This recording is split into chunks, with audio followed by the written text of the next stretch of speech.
নমস্কার বন্ধুরা, আশা করি সবাই অনেক ভালো আছেন। আজকে আমি চলে এসেছি কলকাতা বইমেলাতে। তো এবার কলকাতা বইমেলা হচ্ছে সল্টলেকের সেন্ট্রাল পার্কের মধ্যে। তো যার যেটা ইন্টারেস্ট, যাদের গল্পের বই পছন্দ তারা গল্পের বইয়ের স্টল খুঁজছে, যাদের কমিক্স পছন্দ কমিক্স খুঁজছে।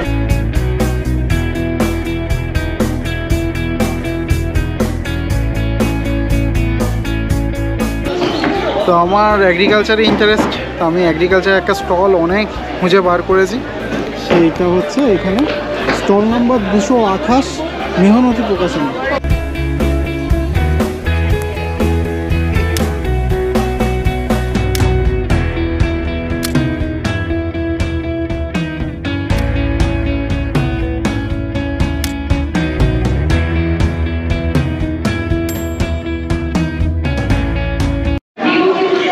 দাদা নমস্কার, কেমন আছেন? ভালো আছি।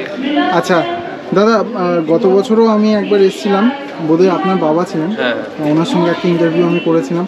তো এই বছর মানে ভেটেনারির ওপর বই রেখেছেন? হ্যাঁ, আমাদের ভেটেনারির ওপর অনেকগুলোই বই আছে। আচ্ছা, যেমন প্রাণী পালনের হ্যান্ডবুক, আচ্ছা, প্রাণী চিকিৎসা। একটা দুটো বই দেখান না। এই যে এটা নতুন সংস্করণ করা হলো এবারে। আচ্ছা আচ্ছা, ডক্টর স্বপন কুমার দে, পার্থ চক্রবর্তী এবং সুর, হ্যাঁ ডক্টর পার্থ চক্রবর্তী আর কুলদীপ দে। আচ্ছা, এই বইগুলো ধরুন এই মেলা তো কিছুদিনের জন্য, যদি কারোর লাগে কোথায় গেলে আর কি আপনাকে পাবে? আমাদের কলেজ স্ট্রিটে ঠিকানা আছে DRC publication, 9/1 Radhakanta Mallick lane, Kolkata 12। আচ্ছা, হ্যাঁ, কলেজ স্কোয়ারে কর্পোরেশন বড়ভাই বিল্ডিংয়ের পিছনে। আচ্ছা, এছাড়া আমাদের নিজস্ব আরেকটা কাউন্টার আছে মেহনতি প্রকাশনী, 21/1-এ ফটোয়াটলা লেন, কলকাতা 7,09,। আচ্ছা, আর যদি কেউ বই মেলাতে এই কদিনের মধ্যেই এসে সংগ্রহ করতে যায়, এই স্টল নম্বর কত আছে? Stall number 228। হ্যাঁ, প্রেস কর্নারের পাশেই। আচ্ছা, কত নম্বর গেট দিয়ে ঢুকতে হবে? 4 নম্বর গেট দিয়ে ঢুকে ফরেন প্যাভিলিয়নের কাছে। আচ্ছা আচ্ছা, এই বইগুলো যদি কেউ অর্ডার করে আপনারা কি অনলাইন করতে পারেন? হ্যাঁ, আমরা পোস্টের মাধ্যমে পাঠিয়ে দিই। আচ্ছা, মানে আগে যদি কেউ পেমেন্ট করে দেয়, আমরা অ্যাডভান্স পেমেন্ট নিয়ে তারপরে পোস্টের মাধ্যমে পাঠিয়ে দেওয়া হয়। তো বন্ধুরা, আপনারা কেউ যদি এই স্টল থেকে কোনো বই কিনতে চান, কেউ হয়তো কলকাতার বাইরে রয়েছেন কিন্তু এই বই কেনার বিশেষ প্রয়োজন আপনাদের, দাদাদের কন্ট্যাক্ট নাম্বার আমি দিয়ে দেবো, ওনাদের থেকে কিন্তু আপনারা মানে অনলাইন পেমেন্ট করে নিতে পারেন, ওনারা পোস্ট করে দেবেন বইটা। হ্যাঁ দাদা, আর কী কী বই রয়েছে একটু দেখাবেন এই ভেটেনারির ওপর? বিজ্ঞান ভিত্তিক ছাগল পালন, স্বপন কুমার, ডক্টর স্বপন কুমার। আচ্ছা, পোলট্রির এটা কি আছে? ডক্টর কুলদীপ দে, এটা পোলট্রি ম্যানুয়াল। আচ্ছা, আরও মৌমাছি চাষের ওপরও বই রয়েছে। যারা যারা মৌ পালন করেন বা মধুর জন্য করেন তারা কিন্তু এই বইটাও দেখতে পারেন। এছাড়া একটা বই আছে পোলট্রি ফার্মিং আর ডেয়ারি ম্যানেজমেন্ট। আচ্ছা, একটা বই দেখ বন্ধুরা, আমি কিন্তু বেশ কয়েকটা ডেয়ারি ফার্মে গিয়েছি। ম্যানেজমেন্ট যদি বলতে হয় বিজ্ঞানসম্মতভাবে সেভাবে কাউকেই আর কি দেখি না। অনেকেই বলেন যে মানে কস্ট ম্যানেজমেন্ট হয়ে ওঠে না সেইভাবে করতে গেলে বিজ্ঞানসম্মতভাবে। আমার মনে হয় যে এদের মধ্যে একটা ফার্মও কেউ কোনোদিন বই পড়েছে বলে, হ্যাঁ মানে কাউকে দেখেছে ফার্মিং করতে, তার দেখা দেখি সবাই হয়তো একটা শুরু করেছেন। বই পড়ুন বন্ধুরা, বই না পড়লে শেখা যাবে না। হ্যাঁ, দু একদিন হঠাৎ গুগল করলাম, গুগলের একটা পেজ পড়ে নিলাম, আর তার সঙ্গে একটা বই পড়ার মধ্যে অনেক পার্থক্য আছে। হ্যাঁ, সবাই মোটামুটি 1 কোটি টাকার কাছে খরচা করেন একটা ডেয়ারি ফার্মে, সেই জায়গায় একটা 200-300 টাকা, 400 টাকা বা 500 টাকা কত দাম হয় জানি না, তো সেই দামে একটা বই রাখবেন। কেউ বই না পড়েই সোজা চলে আসছেন ফার্মিংয়ে, আমার মনে হয় একটা বই থাকা ভীষণ প্রয়োজন। আর এখানে দেখুন আরেকটা রয়েছে বিজ্ঞানভিত্তিক প্রাণী চিকিৎসা, এটা সবার আগে দাদা দেখালেন। আর স্পেশালি কেউ যদি শুধু ছাগল পালন, শুধু মুরগি পালনের চান তাও হয়ে যাবে মুরগি পালনের। এই দেখুন বই, এ দাদা একটু আগে একটা ছাগল পালনের বুক আছে, একটা প্রাণী পালনের হ্যান্ডবুক রয়েছে। ফিশারিজের উপর কিছু আছে দাদা? হ্যাঁ, মাছের বই আছে। আচ্ছা, মাছ চাষের হ্যান্ডবুক, বাংলার মাছ চাষ। আচ্ছা, স্বাগত করছে, একটু দাদা দেখবো। হ্যাঁ দেখুন ফিশারিজের ওপরও কিন্তু বেশ কয়েকটি বই রয়েছে। তো যদি কারোর এরকম কিছু প্রয়োজন হয় বইয়ের, তাহলে অবশ্যই দাদার সঙ্গে সাগর মৈত্র স্যার, প্রশান্ত কুমার স্যার, মাছের সহজ পাঠ, মাছ চাষের সহজ পাঠ। আচ্ছা আচ্ছা, এছাড়া বায়োফ্লকের ওপর বই আছে। আচ্ছা দাদা, ইদানিং প্রচুর একটা অ্যাওয়ারনেস ক্রিয়েট হয়েছে ছাদ বাগান করার ব্যাপারে, ছাদ বাগান মানুষের মধ্যে খুব উৎসাহ, তার উপর কি কোনো বই আছে? হ্যাঁ, ছাদ বাগানের এই একটা বই নতুন হয়েছে ডক্টর বিজয় চন্দ্র ঘোষ স্যারের। বাহ বাহ বাহ বাহ। দেখুন বন্ধুরা, আমি কিন্তু কয়েক বছর আগে আমার মনে আছে, আমাদের মানে 5-6 বছর আগে একটা নতুন বাড়ি হয়েছে আর কি, ছাদ বাগানের জন্য আমি পুরো কলকাতা বই মেলা খুঁজে ফেলেছিলাম, একটা ছাদ বাগানের ওপর বই পাইনি, কিন্তু এখন এসে গেছে। যেহেতু লোকজনের মধ্যে একটা আগ্রহ রয়েছে, উৎসাহ রয়েছে, এবং দিন দিন তা ইউটিউবে কিন্তু প্রকাশ্যে আসছে, সেই কথা চিন্তা করেই কিন্তু ডক্টর বিজয়চন্দ্র ঘোষের লেখা একটা বই এসেছে, খাদ্য সুরক্ষা ও পরিবেশ রক্ষার্থে শহরে ছাদ বাগানের বই ছিল। তো যারা যারা ছাদ বাগান প্রেমী রয়েছেন তারা কিন্তু এই বইটি অবশ্যই একবার পড়বেন। একটা বাগানের পিছনে অনেক খরচ, অনেক পরিশ্রম, এই একটা বই পড়লে কিন্তু অনেকটাই কিন্তু আপনার সমাধান হয়ে যাবে।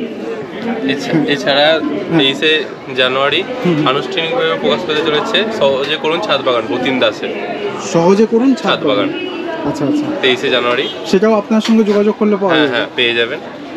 আচ্ছা দাদা, এমনি যারা কৃষক, একদম জেনুইন কোর ফার্মিং যারা করে আর কি, তাদের জন্য কী কী বই রয়েছে, যারা মাঠে ঘাটে চাষ করে? সহজ কথায় সবজি চাষ, আধুনিক কৃষিকতা, অনেক বই আছে আমাদের। কয়েকটা বই একটু দেখান না। এই যে এখানে দেখতে পারেন সব ফসলের চাষবাস। দেখুন, হরেক রকম ফসল আমরা যারা সাধারণত যেগুলো চাষ করি, শাক সবজি, কপি, ক্যাপসিকাম, আলু, ধান, ঠিক আছে, মোটামুটি যেগুলো কমন ফসল সেগুলোর একটা ওভারঅল আইডিয়া পেয়ে যেতে পারেন এই ধরনের বইতে। এবং সব ধরনের সবজি চাষের উপর কিন্তু প্রচুর বই, মানে হয়তো দেখিয়ে শেষ করা যাবে না, অতএব ভিডিওতে সবগুলো দেখাচ্ছি না, একটা দুটোই আপনাদের দেখাচ্ছি। যার যার প্রয়োজন স্ক্রিনে অবশ্যই দাদার নাম্বার দেওয়া থাকবে, আপনারা যোগাযোগ করবেন। তার পাশাপাশি ইদানিং কিন্তু মাশরুম চাষের প্রতি অনেকে আগ্রহ প্রকাশ করেন। আমি এখানে একটা দেখতে পাচ্ছি, একটা বইয়ের নাম রোজগারমুখী মাশরুম চাষ। ঠিক আছে দাদা, একটু দেখবো? হ্যাঁ হ্যাঁ, দেখুন, তো শুধুমাত্র মাশরুম ফার্মিংয়ের উপরও কিন্তু বই এখন পাওয়া যায়। তো কোথায় পাবো, শুধু আপনারা নিচে এসে কমেন্ট করবেন দাদা মাশরুম চাষের গাইডেন্স কোথায় পাবো। দরকার নেই, একটা বই নিন, বইয়ের থেকে বড় গাইড কেউ হতে পারে না। বই পড়ুন, শিখুন, তারপর ফার্মিং করুন। তার আগে কিন্তু অনেক টাকা ইনভেস্ট করে ফেঁসে যাবেন। একটা বইয়ের পেছনে খুব কম ইনভেস্টমেন্ট, খুব সামান্য কিছু টাকা, কিন্তু যখনই ফার্মিংয়ে হাত দেবেন অনেক টাকা, বন্ধুরা কয়েক লাখ টাকা ইনভেস্ট করে তারপর আমরা ফেঁসে যাব। দাদা, বিজ্ঞান ভিত্তিকভাবে চাষবাস করার ব্যাপারে, মানে কোর ফার্মিং একদম যারা আর কি মাঠে ঘাটে চাষ করেন, তাদের জন্য আধুনিক যন্ত্রপাতি ব্যবহারের ওপর কিছু আছে কি? এখন তো বিভিন্ন রকমের যন্ত্রপাতি আছে। বইটা একটা আমাদের আছে কৃষি যন্ত্রপাতির ব্যবহারের রক্ষণাবেক্ষণ, একটু দেখান। বইটা এখন মানে আজকে আসেনি, আচ্ছা, 2-1 দিন পরে চলে আসবে। আচ্ছা। হ্যাঁ, আর এখানে একটা দেখতে পাচ্ছি বইয়ের মলাকেই শুরুতে ড্রোনের একটা ছবি, বইটা একটু দেখা যাবে? হ্যাঁ অবশ্যই, গোষ্ঠবাবুর বই। আচ্ছা আচ্ছা, সহজ কথা বিজ্ঞান ভিত্তিক চাষবাস। বন্ধুরা, কিছুদিন আগে আমি একটা শর্টস দিয়েছি ড্রোনের ওপর, এবং তার ফুল ভিডিও আমি খুব তাড়াতাড়ি একটা দেওয়ার চেষ্টা করব। তো ভারতীয় সরকার, মানে কেন্দ্রীয় সরকার ভীষণ রকমভাবে কিন্তু চেষ্টায় রয়েছে ড্রোনের ওপর একটা অ্যাওয়ারনেস ক্রিয়েট করার জন্য। যারা ইন্ডিভিজুয়াল ফার্মার আর কি, তারা এক একজন কিন্তু 40% পর্যন্ত ভর্তুকি পেতে পারেন। ড্রোন যদি কেউ কেনে সেক্ষেত্রে গভর্নমেন্ট সাহায্য করবে, মানে এক একটা ড্রোনের দাম প্রায় 8 লাখ টাকা, 10 লাখ টাকা। সেক্ষেত্রে দেখা যায় যদি 10 লাখ টাকা হয় তো 4 লাখ টাকা সরকার পে করবে আপনার জন্য। তো এরকম সব স্কিম আসছে, কারণ গভর্নমেন্ট চায় যে ড্রোনের উপর একটা অ্যাওয়ারনেস ক্রিয়েট হোক আমাদের দেশে, কারণ বাইরের দেশ কিন্তু অনেক এগিয়ে যাচ্ছে সেসব দিক থেকে। গভর্নমেন্ট চায় যে আমাদের চাষিরাও যেন পিছিয়ে না থাকে। তো নতুন সংস্করণ হলো, সংস্করণটা নতুন না? আচ্ছা আচ্ছা, গোষ্ঠ ডক্টর পরিচিত, ডক্টর গোষ্ঠ নেয় না? খুব পরিচিত বইটা, নামটাও। আচ্ছা আচ্ছা আচ্ছা দাদা, শূকর পালনের ওপর কিছু আছে কি? শূকর পালনের আছে সহজ কথায়, বিজ্ঞানভিত্তিক শূকর পালন ও স্বাস্থ্য রক্ষা। শূকর পালন ও স্বাস্থ্য রক্ষা, ডক্টর নীলোৎপল ঘোষ। হ্যাঁ। বন্ধুরা, এর আগে আমি কিন্তু অনেকবার রিকমেন্ড করেছিলাম ছাগল পালনের ওপর যদি কেউ আসেন, ডক্টর নীলোৎপল ঘোষ স্যারের বইটা অবশ্যই পড়বেন। আমি কলেজ থেকে গিয়ে একটা দোকানে গিয়ে ভিডিও করেছিলাম, সেই দোকানের সমস্ত বই শেষ হয়ে গেছে। তারপর দোকানের দাদা আমার মাথা খারাপ করে দিয়েছেন কল করে করে, যে ভাই তুমি আমার নাম্বারটা সরিয়ে দাও, এত কল আসছে, আমার অত বই নেই। হ্যাঁ, তো আপনারা সবাই জানেন ডক্টর নীলোৎপল ঘোষ স্যার ভীষণ পরিচিত কিন্তু, মানে ছাগল পালন, গরু পালন, হাঁস মুরগি পালনের ওপর ওনার বইগুলো কিন্তু ভীষণ প্রসিদ্ধ। আপনারা এগুলো কিন্তু এই স্টলে পেয়ে যাবেন, কিংবা যদি আসতে না পারেন তাহলে কিন্তু অনলাইনে দাদার সঙ্গে যোগাযোগ করে কিন্তু এই বইগুলো পেতে পারেন। এছাড়া দেখুন ফল ও ফুলের রোগ এবং তার চিকিৎসা পদ্ধতি সম্পর্কে প্রচুর বই, মানে বলে শেষ করা যাবে না বন্ধুরা। অনেক ধন্যবাদ আপনাকে, এবং ভীষণ ভালো লাগছে যে এত বড় বই মেলাতে কৃষির ওপর কাজ করছে মাত্র একটা স্টল। হয়তো আপনারা না থাকলে কৃষিতে যারা আগ্রহ প্রকাশ করে তারা হয়তো এসে কিছু খুঁজেই পাবেন না, অনেকেই হয়তো করে। না, আমি মানে খুঁজে কিন্তু পাইনি, আমি আমরা, গত 2-1 বছর আমি হয়তো করে, আমি আমরা তাদের খুঁজে মেনলি পাইনি। এগ্রিকালচারটা নিয়েই কাজ করে। আচ্ছা, যাক, ভীষণ ভালো লাগলো, অনেক ধন্যবাদ আমাদের সময় দেওয়ার জন্য। নমস্কার। হ্যাঁ, নমস্কার।